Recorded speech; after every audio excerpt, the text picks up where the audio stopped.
नमस्कार, मैं हूं आपके साथ प्रदीप आजाद और इस खास पेशकश में आपका स्वागत है। राजस्थान की राजनीति इस समय जिस कदर उलझनों के दौर से गुजर रही है और राजस्थान सरकार पर जिस तरीके से जो प्रेशर की पॉलिटिक्स हो रही है, जो आरोप प्रत्यारोपों के जो खेल चल रहे हैं, वो वाकई मुश्किलों में डाले हुए हैं सरकार को। दरअसल पिछले कुछ दिनों में यूं तो कई तरह के अलग अलग बयान, आरोप प्रत्यारोपों की चर्चाएं चलती रही, लेकिन हाल ही में जो पेपर लीक का जो मसला हुआ उसके बाद सरकार पर सवाल उठने शुरू हो गए। और जिस तरीके से पेपर लीक मामले के बाद जो लगातार अपडेट्स सामने आ रहे हैं और जिस तरीके से राजस्थान के कई इलाकों में इन आरोपियों की जो चेन जो सामने आ रही है, वाकई यहां सवाल उठने लाजमी है। और सवाल इसलिए भी उठने लाजमी है कि यहां पर लाखों विद्यार्थियों का, लाखों बेरोजगारों का भविष्य दांव पर टिक जाता है। बहरहाल आज बात होगी इसी मुद्दे पर कि जिस तरीके से पेपर लीक के जो घटनाएं जो सामने आ रही हैं, पहले भी आई, रीट पेपर लीक मसला भी हुआ और उसके बाद अब ये अध्यापक भर्ती परीक्षा हुई और अब कहानियां ये भी सामने आ रही कि कई भर्ती जो परीक्षाएं थी उनकी फर्जी डिग्रियां, फर्जी मार्कशीट और तमाम तरह के जो पेपर्स थे वो भी सामने आ रहे हैं पुलिस की जांच में।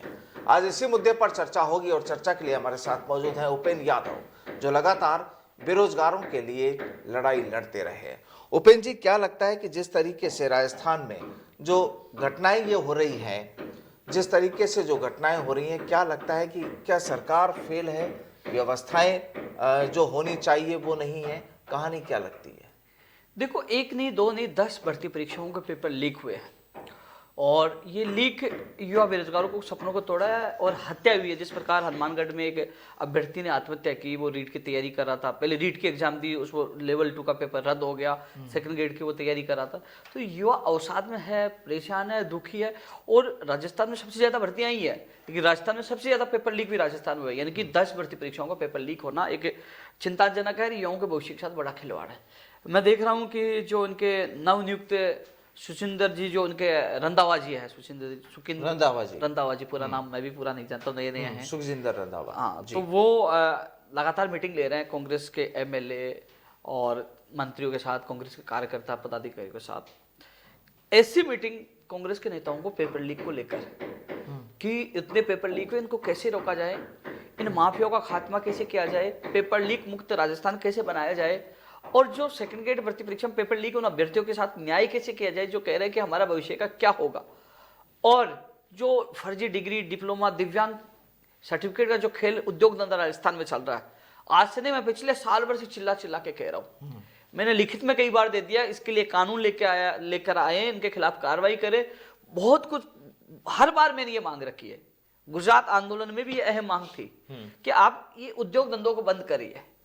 आज बोरी की बोरी आपने देखा कि फर्जी डिग्री, डिप्लोमा, ये चीज निकल के आई है। कई लोग तो हजारों की संख्या, मुझे लगता है कि फर्जी डिग्री, डिप्लोमा से लोग नौकरी भी कर रहे हैं। जब ये सही ढंग से तहकीकात करेंगे तो खुलासा ये खुद कर देंगे किस किस को अभी तक इन्होंने सरकारी जॉब में इनके माध्यम से नौकरी लगा दी। ये जो बस में जो पकड़े गए इतने लोग, क्या लगता है कि क्या पूरी वेल प्लान तरीके से ये सारी चीजें हुई हैं, जो तार लगातार जुड़ रहे हैं, जो नाम जो सामने आ रहे हैं? राजस्थान का युवा, राजस्थान की जनता यही जानना चाहती है कि जो सुरेश ढाका, सुरेश बिश्नोई के अलावा मेन इनका सरगना कौन है।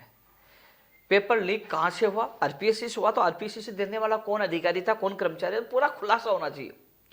साथ में नए कानून के तहत कार्रवाई हो, क्योंकि आपने अपराधियों का हौसला बुलंद हो गया है कि उनके खिलाफ कार्रवाई नहीं की। क्योंकि मैं फैक्ट इसलिए बोला हूं, सच ये बोला हूं कि ये चीज तो अब कांग्रेस के एमएलए मंत्री भी मीटिंगों में बोल रहे हैं कि हमें कार्रवाई करनी होगी, बुलडोजर चलाना होगा, उनको जेल में डालना होगा, जो लगातार मैं कई सालों से बोल रहा हूं। नया कानून आया, नए कानून आने के बाद वन रक्षक, टेक्निकल हेल्पर और सेकंड ग्रेड, और इसके अलावा एक और भर्ती परीक्षा थी वन रक्षक, चारों भर्ती परीक्षाओं को पेपर लीक हुए। जागृति स्कूल के, आज आपने न्यूज़पेपर में देखना कि उन्होंने जागृति स्कूल को क्लीन चिट दे दी, जिसपे एसओजी ने मुकदमा दर्ज किया पेपर लीक को लेकर, सीएचओ पेपर भर्ती परीक्षा पेपर लीक को लेकर। तो क्लीन चिट क्यों दे रहे हैं, अपराधियों का हौसला क्यों बढ़ा रहे हैं? आपको बिल्डिंग पर बुलडोजर चलाना चाहिए। अब क्या है कि मुझे लगता है कि कांग्रेस के नेता इस चीज को घबरा रहे हैं कि हम बुलडोजर चला देंगे तो लोग कहेंगे आपने योगी सरकार की कॉपी कर ली। अरे यार, आप अपनी जिद के खातिर युवाओं के सपनों के साथ खिलवाड़ क्यों नहीं दे रहे हो? आप बुलडोजर तो चलाना पड़ेगा, आपको उनकी संपत्ति जब्त करनी पड़ेगी, मान्यता रद्द करनी पड़ेगी। जब तक अपराधियों में डर नहीं होगा तब तक ये लोग यूं ही अपराध करते रहेंगे, युवाओं के सपनों के साथ ये धोखा करते रहे। आज वो जिस हनुमानगढ़ में उस व्यक्ति ने आत्महत्या की, उस युवा ने, उसकी हत्या हुई है इन माफियों के द्वारा। आज उनका परिवार कितना दुखी और परेशान होगा। आज युवा अवसाद में जा रहे हैं, तो कार्रवाई आपको करनी होगी। अब 1 लाख पदों पर भर्ती परीक्षा होनी, जिसमें 48,000 पदों पर तो अध्यापक तृतीय श्रेणी शिक्षक भर्ती होगी फरवरी में, 26, 27, 28 फरवरी को। तो हम मांग कर रहे हैं कि आप रासू का कानून, राष्ट्रीय सुरक्षा कानून, एनएसए लागू कर दो। इस कानून में जिसको पकड़ा गया 12 महीने तक वो अंदर ही पड़ा रहेगा, उसकी जमानत नहीं होगी, और उसको जेल में जाते उसकी बिल्डिंग पे बुलडोजर चल रहा हो, संपत्ति जब्त करो। उनकी माफिया की कमर तोड़ने का काम सरकार करे। अब क्या होता है, आपने देखा होगा रीट में सैकड़ों अपराधी पकड़े गए थे, अधिकतर बाहर आ गए और फिर वापस उद्योग धंधे में लग गए। जैसे सुरेश डाकार, इनका नाम चल रहा है, इनको पहले भी भर्ती परीक्षाओं में नाम आया था, पहले इन पर कार्रवाई हो जाती तो क्या ये इतने बड़ा पेपर कांड होता, लीक कांड होता? ये तो कहने की लापरवाही, सरकार की लापरवाही नहीं, युवा बेरोजगार क्या लगता है कहां से हो रहे हैं ये पेपर लीक? देखो, एक चीज आपको मैं बता दूं, हर बार आप तो क्राइम के एक सीनियर रिपोर्टर रहे हो और आपको तो पूरा नॉलेज है कि किस प्रकार सरकार और पुलिस कर्मचारी चाहे तो क्राइम रुक सकता है।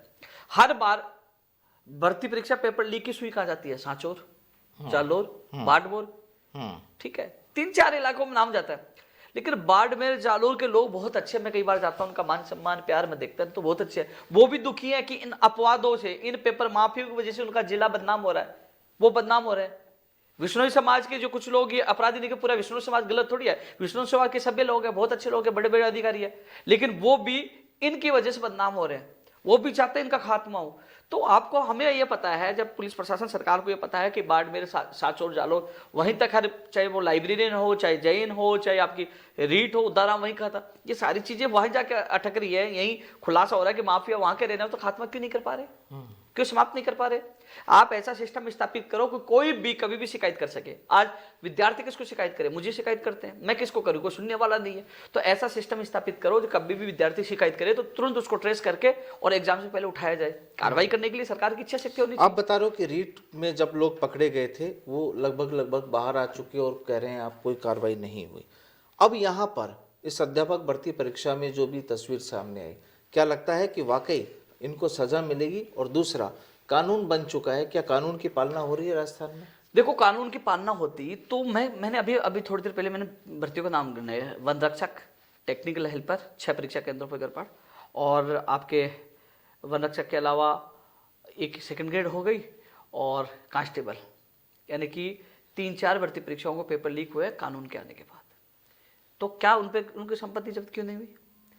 उनको 10 साल की जो सजा का प्रावधान था, 10 करोड़ के आर्थिक दंड का प्रावधान था। यदि अपराधियों में डर तब होगा उनके खिलाफ कार्रवाई होती है। तो इस लापरवाही की वजह से अपराधियों में डर नहीं है। जो सरकारी कर्मचारी लिप्त, अधिकतर आप देखना रीट में भी कई सरकारी कर्मचारी पाए गए थे, और वही विशेष क्षेत्र से, तो कर्मचारियों में डर नहीं है। क्या सिस्टम इतना नाकामयाब हो गया कि कर्मचारियों में डर नहीं है? आप क्या कह रहे हो, उनको निलंबित कर दिया? क्यों? उनको सेवा से बर्खास्त करो, जेल के अंदर डालो, निलंबित क्यों? बर्खास्त करो, जेल में डालो, कार्रवाई तो सख्त करनी होगी। क्या लगता है इन पेपर्स में जो पेपर लीक का ये जो मसला हुआ है, इसमें भी मंत्री या विधायक या राजनेता शामिल हो सकते हैं? अभी कह रहे हैं कि जालोर में भी किसी बड़ा नेता के ऑफिस से बता रहे हैं, कुछ कर्मचारी या कोई रिश्तेदार बता रहे हैं। अभी तक स्थिति स्पष्ट अब एसओजी या मीडिया के माध्यम से थोड़े दिन बाद पता लग जाएगी, लेकिन आरोप लग रहे हैं और काफी लोग बता रहे हैं। लेकिन ये बिना संरक्षण ऐसा हो सकता है कि जो मुख्य जो आरोपी फरार हो गए, कई कह रहा नेपाल, दुबई, पता नहीं कहाँ जो सोशल मीडिया पे देख रहे फरार हो गए। कैसे फरार हो गए? किसी न किसी का संरक्षण है? ये इतना बड़ा गिरोह, इतना बड़ा पाप ये कर रहे हैं, युवाओं के सपनों की हत्या कर रहे हैं, कहीं ना कहीं कोई सपोर्ट कर रहा है। मैं तो रोज हमेशा आवाज उठा रहा हूँ आपके चैनल के माध्यम से, कई बार पहले भी आवाज उठाई, नेताओं का और माफियों का गठजोड़ खत्म होना चाहिए। और एसओजी विफल हो रही तो आप दे दीजिए जांच, सीबीआई को दे दीजिए। एसओजी नहीं कर पाए, सीबीआई को जांच दे दीजिए, पता लग जाएगा। हाल ही में डॉक्टर किरोड़ी लाल मीणा ने भी इस मसले पर काफी आवाज उठाई है। नहीं, डॉक्टर किरोड़ीलाल मीणा जी हमेशा, जब भी रीट का मामला तभी आवाज उठाई थी, लगातार आवाज उठा रहे, जिन्होंने जिसका नाम लिखा है। क्या इनके गिरोह के सबके खिलाफ कार्रवाई करो ना, जेल में डालो ना। जब तक सख्त कार्रवाई नहीं होगी, जब तक ये युवाओं के सपनों के साथ खिलवाड़ करते रहे। अभी एक उन्होंने प्रेस कॉन्फ्रेंस की थी 1-2 दिन पहले, उसमें उन्होंने ये भी बोला है कि जो बेरोजगार संघर्ष समिति है उनके पदाधिकारी भी कोई उसमें शामिल हैं। तो चर्चा ये है कि क्या इसमें आपके ग्रुप का भी कोई पदाधिकारी शामिल है ऐसा? वो तो किरोड़लाल जी बताएंगे, मीणा जी बताएंगे। ऐसा तो कोई भी किसी पे आरोप लगा दे। उन्होंने आरोप नहीं लगाया, उन्होंने कहा कि कई लोग ऐसे शामिल है। हाँ। तो उनके मैं तो कह रहा हूँ कोई भी हो, मेरा संगठन का कोई भी शामिल नहीं है। और रही बात कोई भी हो, उसको फांसी तक लटकाओ ना, खिलाफ कार्रवाई करो ना। मैं किसी भी इस जो मेरे युवाओं के सपनों को तोड़ने वाला, जो मेरे युवाओं के साथ खिलवाड़ करने वालों को मैं बिल्कुल बर्दाश्त नहीं करूंगा। रुक किस तरह सकती है ये चीजें अब?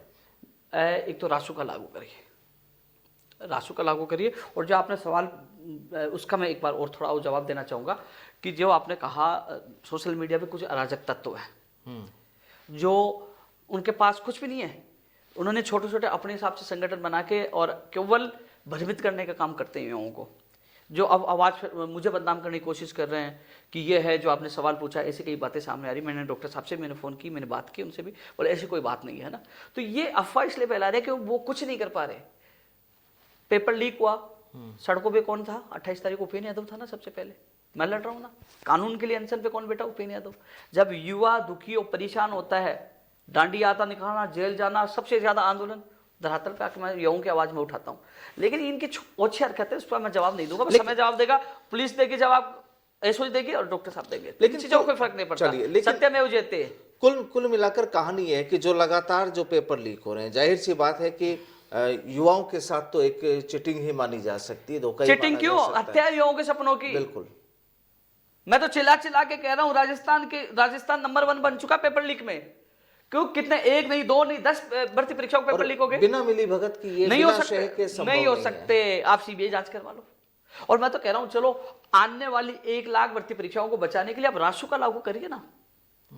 जब रासुका कानून लागू कर देंगे, किसी को पकड़ लिया 12 महीने तक जमानत नहीं होगी, और 12 महीने तक जमानत नहीं होगी, पीछे से उसकी संपत्ति जब्त कर और कार्रवाई करिए। तो कमर तोड़नी पड़ेगी, कार्रवाई करनी पड़ेगी, आपको एक्शन लेना पड़ेगा। और इस प्रकार पेपर लीक होते रहे तो जिस प्रकार युवा बेरोजगार रो रहे, उनका भविष्य खराब हो रहा है, तो 2023 में कांग्रेस को भी नुकसान होगा। क्योंकि यहाँ केवल युवा ही नहीं, युवाओं के पीछे जो परिवार है उनके, जो हर परिवार में अगर 5-5, 7-7 लोग भी अगर हम मान के चलें तो लगभग 4 लाख कैंडिडेट्स यहाँ पर थे। क्या केवल तारीख बदलने से समस्याएं हल हो जाएंगी? प्रदीप जी, सरकार और अधिकारी ये कहते हैं कि हमने पेपर रद्द कर दिया और हमने स्थगित कर दिया। हाँ, स्थगित कर दिया, और वो तो रद्द ही हो गया उस दिन का, तो अब दोबारा करेंगे 29 जनवरी को जो कर रहे हैं जी। अब ये कह रहे हैं कि हमने अपराधियों को पकड़ लिया। आप ये देखिए, जो लड़का लड़की 3 साल से तैयारी करते हैं, मेहनत करते हैं, कर्जा लेते हैं, उनकी हालत क्या होगी? उनको आर्थिक मुआवजा कौन देगा? उनके जो नुकसान हो वो कौन देगा? आज क्या स्थिति बनी? आज युवा बेरोजगार हो रहे हैं। मैं देखता हूँ उनके आंसू। मैं जिस दिन पेपर लीक हुआ 24 तारीख को, मैं परीक्षा सेंटर पर लोगों से मिल रहा था। उस दिन मैं शिक्षा राज्य मंत्री के घर में मैं जाकर प्रदर्शन करके आया, और उसके बाद 28 तारीख को प्रदर्शन। मैं उनका दर्द जानता हूँ। मुझे एक एक भर्ती परीक्षा याद है कि कब कब पेपर लीक हुआ, सारी चीज याद है, क्योंकि उनके बीच में मैं रहता हूँ। लेकिन जो युवाओं के ऊपर जो भविष्य के साथ राजनीति कर रहे हैं, युवा बर्दाश्त नहीं करेगा। 2023 में मैंने पहले भी कहा था, 2023 जाति और धर्म के नाम पे चुनाव नहीं होंगे। 2023 में इस बार चुनाव होंगे पेपर लीक मुक्त राजस्थान के लिए, इस बार चुनाव होंगे रोजगार और नौकरी के लिए। क्या रहेगा, आपको क्या लगता है कि अब नए साल में जब चुनाव भी है और तमाम माहौल भी इस तरह से बना हुआ है, तो क्या कहानी रहेगी कांग्रेस की या बीजेपी की? क्या रह सकता है मसला? देखो, मैं राजनीति की इसके बारे में तो क्या कहूंगा, लेकिन इतना कह सकता हूँ युवाओं का बड़ा महत्वपूर्ण योगदान होगा। युवा समझदार है, युवाओं को पता है कि पेपर लीक के खून के आंसू उन्होंने रोए थे पेपर लीक के दौरान। दांडी यात्रा, हर संघर्ष, लाठियां खाना, जेल जाना, युवाओं ने सब कुछ किया है। आप एसआई में, आपने इंटरव्यू में कई वीडियो देख रहा हूँ एसआई के, मैं देख रहा हूँ कि आप देख लीजिए एसआई में और फर्स्ट ग्रेड में भी कई कह रहे हैं, मेरे को कई लोगों ने शिकायत की, जो मैंने 28 तारीख को मांग पत्र में शामिल किया 15 नवंबर पे, कि एक जगह से कई विशेष लोगों का चयन हुआ है, तो उनकी भी जांच करने की मैंने मांग उठाई कि उनकी जांच की जाए। वीडियो आ रहा है, राष्ट्रपति का नाम नहीं पता, तो ऐसे में उस सबकी जांच होनी चाहिए, संदिग्ध लोगों की जांच होनी चाहिए। यदि वो सही है तो उसको न्याय मिल जाएगा, गलत है तो ऐसे लोगों को बाहर करना चाहिए। एसआई में भी बहुत आरोप लगे थे, एसआई का भी पेपर लीक हुआ था, बीकानेर से पाली आए थे, कई लोग गिरफ्तार हुए थे, लेकिन आज तक उनके खिलाफ कोई कार्रवाई नहीं, लेकिन उसकी जांच स्पष्ट नहीं हो पाई। लेकिन अब इसमें जो चयनित अभ्यर्थी जिनका अधिकार है, देखो कई लोग चयनित, देखो मान लीजिए कई लोग फर्जी है, उनको बाहर तो करिए, जो बिल्कुल योग्य है बेचारा, वो भी उनके चक्कर में अटके पड़े। अब उनका इंटरव्यू नहीं हो रहा था, अब जनवरी में इंटरव्यू होगा, लेकिन वो भी घबराए हैं। जो जिन्होंने अच्छी तरह से पेपर दिया, मेहनत करके दिया, उनका नंबर आ रहा है। तो योग्य को न्याय मिले और अयोग्य को बाहर और जेल मिले। एक आखिरी सवाल सीधा सा, कि जब घटना होती है पुलिस काम अपनी कार्रवाई करती है, रेट वाले मसले पर भी उन्होंने कार्रवाई की, काफ़ी लोगों को पकड़ा भी, इस बार भी काफ़ी लोगों को पकड़ा। सवाल यही कि छूट क्यों जाते हैं? क्या जिन धाराओं के तहत, जिन नियमों को कानून के तहत उन्हें अंदर करना चाहिए वो नहीं हो पा रहे, या यहाँ पर राजनीतिक संरक्षण या राजनीतिक हाथ की वजह से उनको पुलिस को छोड़ना पड़ता है? ये चीज़ें कब तक, ऐसे कब तक चलेगा? 23 तक चलेगा। 23 फिर युवाओं की दौर चलेगा, युवाओं की आंधी चलेगी, क्योंकि वोटिंग तो युवा करेंगे ना। फिर कोई नई सरकार बन जाएगी? नहीं तो मैं एक चीज कह रहा हूं ना, तो कैसे नहीं हो सकता? चलो ठीक है, आप मुझे बना दीजिए 10 दिन के लिए गृह मंत्री, मैं सुधार करके बताऊंगा। यार इच्छा शक्ति होनी चाहिए। आप जेल में डालिए, उनकी संपत्ति जब्त करिए, आप जिन कर्मचारियों को निलंबित किए उनको बर्खास्त करिए। जिस कोचिंग का नाम आया था, अभी तक उस कोचिंग पे बुलडोजर चलना चाहिए था, नहीं चलना चाहिए था?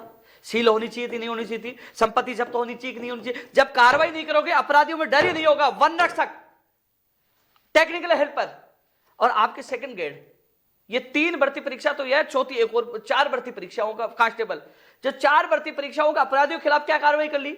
जब कार्रवाई नहीं करोगे तो उन्होंने उद्योग धंधा बना दिया, इसलिए उनकी संपत्ति जब्त करते, उनकी कमर तोड़ते, उनको जेल के अंदर डालते, एक्शन लेते, तो कहीं ना कहीं अपराधियों को डर होता। जब सुरेश डाका का नाम पहले भी आया था, पहले उनको उठा के जेल में पटक देते, तो क्या दोबारा एक पेपर लीक कांड होता? क्या लापरवाही ने युवा बेरोजगारों के सपनों के साथ खिलवाड़ किया, धोखा किया, हत्या की उनके सपनों की।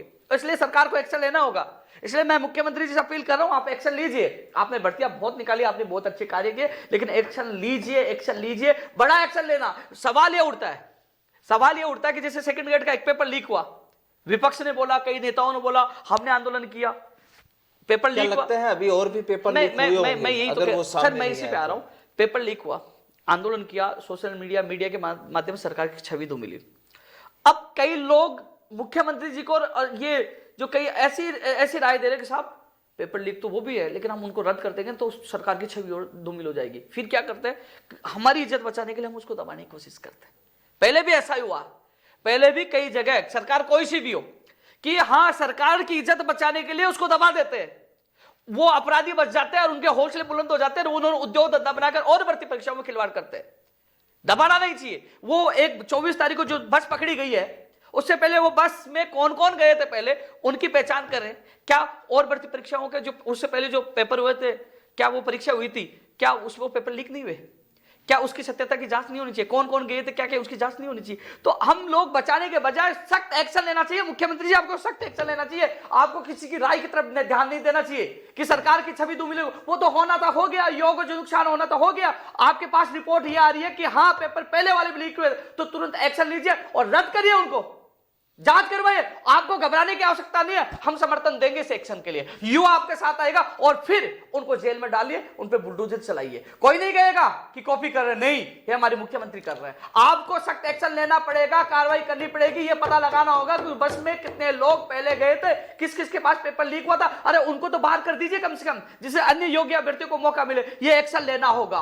कौन कर्मचारी लिप्त है, कहां से पेपर आए, ये सारा एक्शन लेना होगा। मुख्यमंत्री जी, आपको बोल्ड मुख्यमंत्री बनना है, बुलडोजर भी चलाना होगा, संपत्ति भी जब्त करनी होगी। और यदि कोई विपक्ष यदि कोई सवाल उठाता है, हम आपके साथ युवा आएंगे, हम समर्थन देंगे, क्योंकि आप सख्त बनिए और एक्शन लीजिए। युवा आपके साथ है, क्योंकि युवा चाहता है कि आने वाली 1 लाख भर्ती परीक्षाएं बचे। 48,000 में तृतीय श्रेणी शिक्षक भर्ती होने वाली है। युवा कब तक पेपर लीक के चलते रोता रहेगा, आत्महत्या करता रहेगा? एक्शन लेना होगा, ये मांग हम कर रहे हैं। जो बार बार कांग्रेस के जो नेता मीटिंग करे, मीटिंग ये करिए, उनके एमएलए मंत्री सवाल उठा रहे, बुलडोजर चलाए, तो आप बुलडोजर चलाइए। मैं हाथ जोड़कर मैं आपसे निवेदन कर रहा हूं, आप अभिभावक हो, आपको भविष्य बचाना होगा। आपसे मैं अपील कर रहा हूं, निवेदन कर रहा हूं, इसलिए आपको एक्शन लेना होगा, इनको खत्म करना होगा। आपको निष्पक्ष, आपको जांच करवाकर, आपको ये नहीं सोचना कि कोई आप पे अटैक कर आपकी छवि धूमिल, नहीं। आप एक्शन लोगे, उनको जेल के अंदर डालोगे, उनके जब युवाओं को न्याय दोगे, तो कहने की आपकी छवि और मजबूत होगी, युवा आपके साथ आएंगे। उपेंद्र जी, बिल्कुल ठीक है, आपकी भावनाएं बिल्कुल सही है कि वाकई युवाओं के साथ गड़बड़ नहीं होनी चाहिए। लेकिन वर्तमान जो हालात हैं राजनीति के राजस्थान में, उन तमाम स्थितियों को देखते हुए आपको लगता है जो चाहत, जो मांग आप रख रहे हैं, वो क्या संभव हो पाएगी? जब चुनावी साल जब चल रहा है, जिस तरीके से यहाँ पर सियासी झगड़े चल रहे हैं, आरोप प्रत्यारोपों की कहानी चल रही है, हर नेता यहाँ पर अपनी कुर्सी बचाने में जुटा हुआ है, आपको उन तमाम चीजों को देखते हुए लगता है कि आपकी ये मांग पूरी हो पाएगी? ये मेरी मांग नहीं है, युवाओं की मांग है, है, उनके सपनों की बात है। आपको लगता है? अच्छा एक चीज बताइए, जैसे पेपर लीक हो रहे हैं, कितनी सरकार वीक होती जा रही है, आपको पता है? एक समय तक ये लग रहा था कांग्रेस रिपीट हो सकती है, लेकिन हालात आप देखिए कितने गंभीर हो गए। सरकार पे इतने आरोप लगे कि वीक मंत्रियों पे आरोप लग रहे हैं। इसमें मंत्री हो या ना हो, आरोप लग रहे ना। जांच हो जाए, सीबीआई जांच हो जाए, दूध का दूध और पानी का पानी हो जाए, इसका पूरा खुलासा हो जाए और एक्शन ले लिया जाए, तो मुख्यमंत्री जी की छवि मजबूत होगी। मुख्यमंत्री, मैं जानता हूं कई मजबूरी होती है, जब कई चीजें होती है, पिछली रीट में हुआ, कई लोगों पर आरोप लगे, मैं समझता हूं, लेकिन युवाओं के सपनों को बचाने के लिए मुख्यमंत्री को सख्त कदम उठाना पड़ेगा, अन्यथा इसका नुकसान, आप मैं कह रहा हूं, हालत यह होगी कि मुझे नहीं लगता 20 सीट भी आ पाएगी। ऐसे हालत पेपर लीक होते रहे तो इनकी हर सीट वीक होती जाएगी। एक पेपर लीक में कई सीटें इनकी खिसक रही है, बड़ा नुकसान हो रहा है। मैं युवाओं के बीच में रहता हूं, मैं सोशल मीडिया उनके बीच में हर चीज देखता हूं, बहुत नुकसान हो रहा है। आज इनके ओपीएस ओल्ड पेंशन वाली अच्छी स्कीम है, चिरंजीवी योजना अच्छी है, भर्तियां बहुत निकल, काम अच्छे किए, लेकिन पेपर लीक ने पूरी सरकार को वीक कर दिया है। पूरी किसी भी हालात में ये हालात चलते रहे तो मुझे नहीं लगता कि रिपीट के सपने देखेंगे पूरे हालात दौर में गुजरेंगे। चलिए, क्या आपको लगता है कि सरकार के ही कुछ नुमाइंदे इस पूरे खेल में इसको बढ़ाने में लगे हुए हैं और सरकार को कटघरे में खड़ा कर रहे हैं? कोई भी हो, नुमाइंदा कोई भी हो, एक्शन तो लेना पड़ेगा। इसमें छवि मुख्यमंत्री जी खराब हो रही है, बिल्कुल। जो मुखिया है, मुख्यमंत्री जी, उनको एक्शन लेना पड़ेगा। उम्मीद है, मुख्यमंत्री जी का कई बार बयान आया है और 28 तारीख को हमारा प्रदर्शन था तो सीएमओ में बड़े स्तर पर मीटिंग भी हो रही थी। उम्मीद है कि कहीं ना कहीं इसमें बड़ा एक्शन लेने की तैयारी में वो है और मुझे उम्मीद है कि वो इस बार बड़ा एक्शन लेकर आने वाली 1 लाख भर्ती परीक्षाओं को बचाएंगे। सेकंड ग्रेड के उन अभ्यर्थियों के लिए जो चिंतित है, दुखी है, उनके भविष्य के साथ भी ये न्याय करेंगे। और जो मैं तो ये कह रहा हूं, जो संदिग्ध लगे, आप एक चीज दोबारा फिर दावा करके जा रहा हूं, ये उद्योग धंधा बन चुका है, फर्जी डिग्री, डिप्लोमा, फर्जी दिव्यांग सर्टिफिकेट, स्पोर्ट्स सर्टिफिकेट, इसकी भी जांच हो। अब से मैं कह रहा हूं, आप जांच करके बाहर निकालिए जो लगे हुए, और जो फर्जी यूनिवर्सिटी आए इनके खिलाफ कार्रवाई, सख्त एक्शन लेना होगा सरकार को। बिल्कुल, देखिए, कुल मिलाकर इच्छा शक्ति बेहद जरूरी है। सरकार किसी की भी हो, मुख्यमंत्री कोई भी हो, नेता कोई भी हो, मंत्री विधायक कोई भी हो, लेकिन जब तक आप किसी बुराई को मिटाने के लिए अगर आपकी इच्छा शक्ति मजबूत नहीं होगी, प्रबल नहीं होगी, तो शायद ऐसे खेल चलते रहेंगे। और सबसे बड़ा जो मुश्किल में है वो राजस्थान का युवा है। बहरहाल, उपन जी, बहुत बहुत शुक्रिया हमसे बातचीत के लिए। नमस्कार।